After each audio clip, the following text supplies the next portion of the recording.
मेरी इतनी उम्र हो गई, कांग्रेस भी गवर्नमेंट देखा और भी बीच बीच के गवर्नमेंट देखे। मैं जॉब में नहीं था तो मैं क्यों बेरोजगार था? कांग्रेस को तो मुझे रोजगार दे देना चाहिए था। जो अनएम्प्लॉयमेंट हाईएस्ट चल रही है अंकल। ये बताइए, सबसे ज़्यादा सड़कें बन रही हैं, गांव में घर बन रहे हैं। मुझे लगता है कि कांग्रेस या उनकी जो टीम है पूरी इंडिया गठबंधन, उनको अगर मौका दिया जाए तो, क्योंकि 10 साल में तो ये सिर्फ वादे ही कर रहे हैं दुनिया भर के, लेकिन जॉब्स तो दे नहीं रहे हैं। और अनएम्प्लॉयमेंट के बिना आप देख लो आज दूसरे देशों में क्या हाल हो रहा है, सिएरा लियोन में क्या हाल हो रहा है। तो अगर अनएम्प्लॉयमेंट है इतना ज़्यादा और ये कुछ नहीं कर पा रहे हैं, सिर्फ मंदिर मस्जिद इसी का जुमला उठाकर बैठे। सब मंदिर मस्जिद किया है, देश में कोई विकास नहीं किया है। राहुल गांधी, उसके बाद उनके बहनोई, उसके बाद उनका बहन का लड़का प्रियंका गांधी, क्यों मतलब भाई? और देश में कांग्रेस में कोई ढंग का नेता नहीं है। राहुल गांधी आने चाहिए। क्यों आने चाहिए राहुल गांधी के? पर दूसरी बार से ज़्यादा आएगी। दूसरी बार से ज़्यादा आएगी? ऐसे क्या काम कर दिए हैं बीजेपी सरकार ने जो दूसरी बार से बहुत सारा काम पहली बार हुआ है देश में। इसके पहले 50 साल तो कांग्रेस की सरकार थी। लोगों को छत मिला है, घर मिले हैं, टॉयलेट मिला है, ट्रेन वाली सुविधा भी पहले से ठीक हुई है, बेटर हुई है। और देश में कम से कम जो कभी संभव नहीं माना जाता था, धारा 370 लोग कहते थे हट ही नहीं सकता है, वो हटा। और राम मंदिर चलो कोर्ट के फैसले से हुआ, पर जो बनाया इन्होंने एफर्ट करके और अभी भी बना रहे हैं, वो बहुत अच्छा कर रहे हैं। राहुल सारा काम। राहुल गांधी ये बोल रहे हैं कि मोदी जी को देश की समझ नहीं है, देश को चलाना नहीं आता, सिर्फ तानाशाही का माहौल बना रखा है देश में। राहुल गांधी ये बोल रहे हैं, और अगर पब्लिक ये समझती कि हाँ ये सही बोल रहे हैं, तो क्या वो 40-50 सीटों में सिमट जाते? जो कभी कांग्रेस 400 सीट तक लाई थी 1984 के चुनाव में, क्या ये 40-50 तक सिमट जाते? और पहली बार नहीं, कई बार ऐसा हो रहा है, ये पहली बार तो हुआ नहीं है। सर केजरीवाल जेल में, तो विपक्षी वाले ये बोल रहे हैं कि पूरे साजिश के साथ 2024 के चुनाव में जो पार्टियां हैं वो लड़ ना सके, इसलिए जेल में भेज रहे हैं सारी विपक्षी पार्टियों को। आप एक बात बताओ, केजरीवाल जेल में हैं, गवर्नमेंट या ईडी यही कर सकती है कि उनको पकड़ के कोर्ट के सामने पेश कर दे। अगर कोर्ट समझती है कि प्राइमा फेसाई, प्रथम दृष्टया केस नहीं बनता है, तो उस केस मान लिया चले, लेकिन जमानत तो उसी दिन मिल जाएगा, अगले दिन मिल जाएगा। लेकिन ईडी सीबीआई क्या कहते हैं, पूरा बीजेपी के हाथ में है, ऐसा विपक्ष वाले कहते हैं। ईडी सीबीआई उनके कंट्रोल में है। देखिए, बीजेपी के हाथ में नहीं है, गवर्नमेंट के हाथ में है। ये ईडी सीबीआई तो सरकार की एजेंसी है ना, ठीक है इंडिपेंडेंट है, लेकिन सरकार के तहत काम करती है ना। तो इसमें क्या है, अगर भ्रष्टाचारी पकड़े जा रहे हैं, एक कमरे भर भर नोट मिल रहे हैं, सारा प्रमाण है, सारी चीज़ें हैं, एक छोटा बच्चा भी समझ सकता है कि केजरीवाल कहते हैं कि इन्होंने शिक्षा मंत्री को जेल में कर दिया। ये नहीं कहते हैं कि इन्होंने शराब मंत्री को जेल में कर दिया। कभी इन्होंने ऐसा कहा? नहीं कहा, जबकि उन्होंने उनको तो शराब मंत्रालय भी मिला था। और इसका कोई जवाब नहीं कभी केजरीवाल की पार्टी से दिया गया कि जो शराब पे 5 रुपया कमीशन 5% था, वो 12% क्यों कर दिया गया? कंज्यूमर से तो उतना पैसा ले लिया गया, लेकिन जो गवर्नमेंट के अकाउंट में जाना था वो 12% करके, और वो कमीशन 12% क्यों कर दिया गया? मैं आप पे आती हूँ। मैम आपका नाम? दीप्ति। मैम क्या कहेंगी 2024 के इलेक्शन के बारे में, कौन सी पार्टी है जो अपनी सरकार बना रही है? उसका तो पक्का इलेक्शन के बाद ही पता चलेगा कि जनता, क्योंकि कुछ वोटर्स होते हैं जो साइलेंट वोटर्स होते हैं, जो बाद में ही पता चलता है कि किसकी सरकार बनेगी। लेकिन बात यह है कि बननी किसकी चाहिए, बननी तो चाहिए, क्योंकि 10 साल से मोदी जी को हो गए हैं। हमने देख लिया है कि कितना ज़्यादा अनएम्प्लॉयमेंट हो रहा है, कितना ज़्यादा हम डेमोक्रेटिक इंस्टीट्यूशंस कितने ज़्यादा ख़तरे में हैं। आप देख लो, जितने भी आप डेमोक्रेटिक इंस्टीट्यूशंस जो हमारे सरकार को जैसे सरकार के जो हमारे चलाने के लिए, जो हमारे देश को चलाने के लिए जो इंस्टीट्यूशंस होते हैं महत्वपूर्ण, जैसे कि इलेक्शन कमीशन होता है या आरटीआई एक्ट होता है, या कोई भी ऐसे इंस्टीट्यूशन, सीबीआई, ईडी, इन सब को इन्होंने एक तरीके से इन्होंने अपने हाथ में कर लिया है सरकार ने। आती हूँ आप पे। सर बोल रहे हैं कि ईडी सीबीआई है, उन्होंने कंट्रोल कर रखा है पूरा बीजेपी सरकार ने, और जो बेरोजगारी है उसको बढ़ा रखा है। क्या कहेंगे आप पे, क्या सच में ऐसा है? मेरी इतनी उम्र हो गई, कांग्रेस भी गवर्नमेंट देखा और भी बीच बीच के गवर्नमेंट देखे। मैं जॉब में नहीं था तो मैं क्यों बेरोजगार था? कांग्रेस को तो मुझे रोजगार दे देना चाहिए था।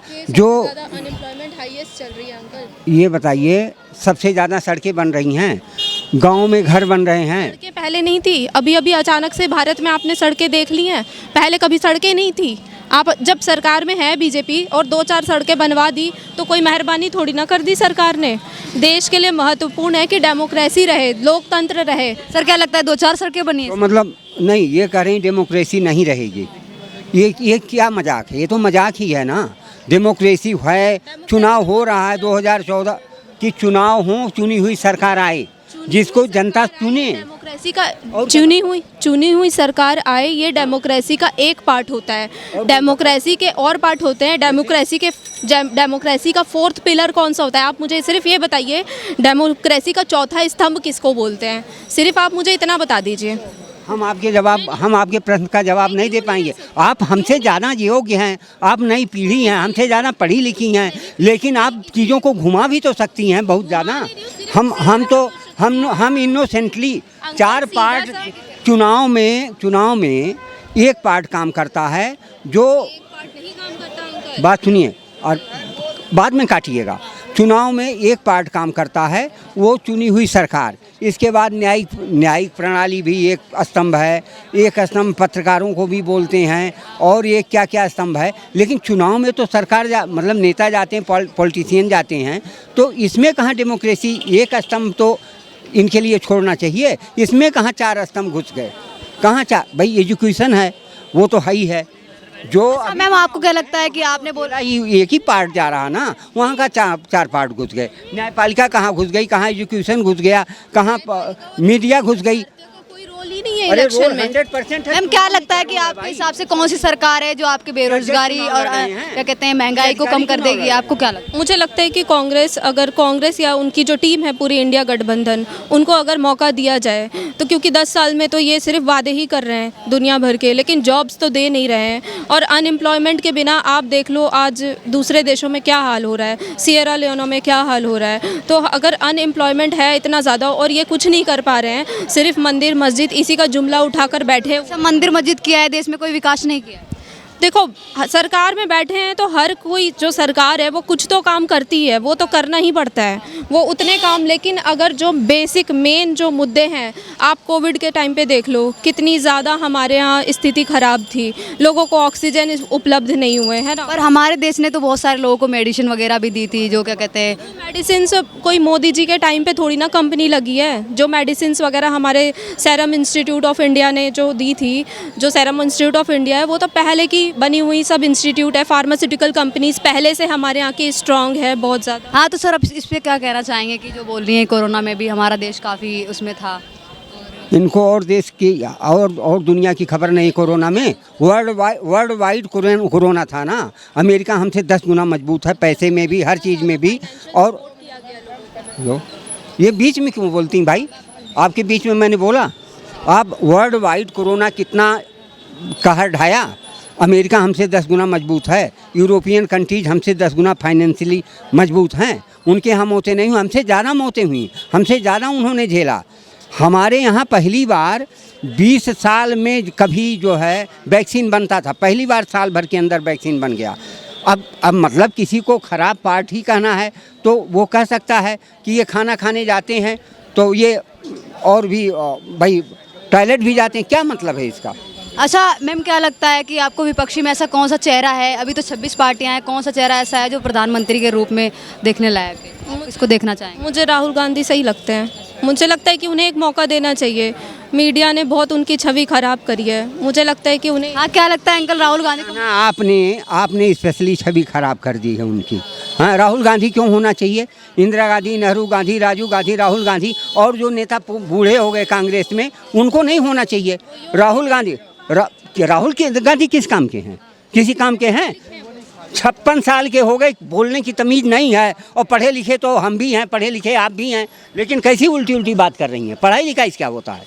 पढ़ाई लिखाई से सर तो आप परिवारवाद की बात कर रहे हो, आप परिवारवाद की बात कर रहे हो। हाँ बिल्कुल भाई, इतना बड़ा कांग्रेस है, सारे उसमें पागल बैठे हैं। राहुल गांधी से कोई योग्य नहीं है कि इंदिरा गांधी, नेहरू गांधी, राजीव गांधी, सोनिया गांधी, फिर ये राहुल गांधी, उसके बाद उनके बहनोई, उसके बाद उनका बहन का लड़का प्रियंका गांधी, क्यों मतलब भाई?